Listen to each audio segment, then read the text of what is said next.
Saya ingin mengajak ke orang tua untuk bersikap lebih baik dan harmoni dalam keluarga. Namun sebagai anak sulit bagi saya menyampaikan kebaikan pada orang tua sebagaimana saya menyampaikannya supaya orang tua bisa menerima nasihat tanpa harus menyinggung perasaannya. Tadi kembali ke Quran surah ke-16 ayat 125. Hal pertama yang dilakukan kepada orang tua itu bukan memberikan nasihat. Mau'izah hasanah itu nomor 2. Berdebat, diskusi dengan cara yang baik nomor 3. Nomor 1-nya hikmah. Ud'u ila sabili rabbika bil hikmah. Kalau kita ingin berdakwah kepada status sosial yang lebih tinggi di atas kita, maka sifatnya bukan memerintahkan. Awas, hati-hati ya.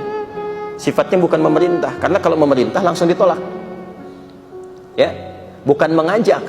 Mengajak itu dari atas ke bawah. Memerintah itu dari atas ke bawah. Kalau dari bawah ke atas, biasanya memberikan isyarat, memberi sinyal, menginspirasi.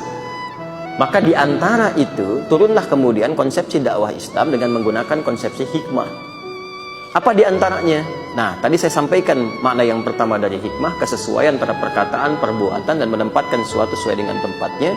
Yang kedua yang paling menarik adalah bagaimana kita bisa menyampaikan risalah dakwah dengan proporsional. Maka dalam konsepsi proporsional ini, kepada orang tua sentuhannya tadi selalu akhlak.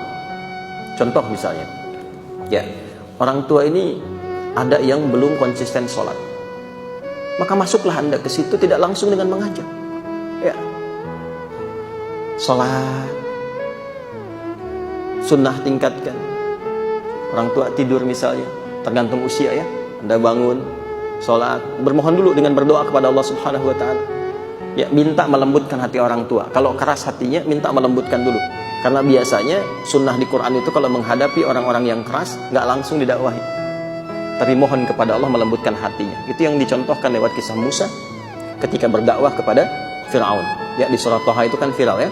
Qala rabbi shrahli sadri wa yassirli amri wahlul 'uqdatam min lisani yafqahu qawli.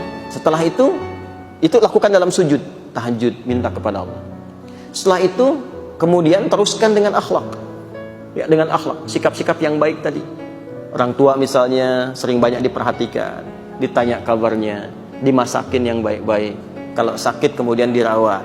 Lakukan seperti itu. Itu yang kedua. Sampai kemudian orang tua merasakan satu perubahan. Begitu merasakan satu perubahan, dia pasti akan bertanya. Apa yang menjadikan kamu sangat perhatian begini? Anda jawab, ucapkan terima kasih Pak, sudah merawat saya sampai sekarang. Saya tidak bisa balas baktinya. Saya tidak bisa membalas dengan apapun perhatian Bapak dan Ibu kepada saya sampai dengan saat ini. Tapi Alhamdulillah, sholat saya mendorong saya untuk meningkatkan bakti kepada Bapak Ibu jauh dari apa yang pernah Bapak Ibu dapati sebelum saya meningkatkan sholat. Jawaban itu akan semakin menyentuh. Jadi tidak butuh kita dengan kalimat, ayo Pak, Bu, sholat, takut kita berpisah di akhirat nanti. Mak masuk neraka, saya masuk surga, kan tidak enak. Tidak bisa dengan kata-kata begitu. Ya, perbuatan-perbuatan saja.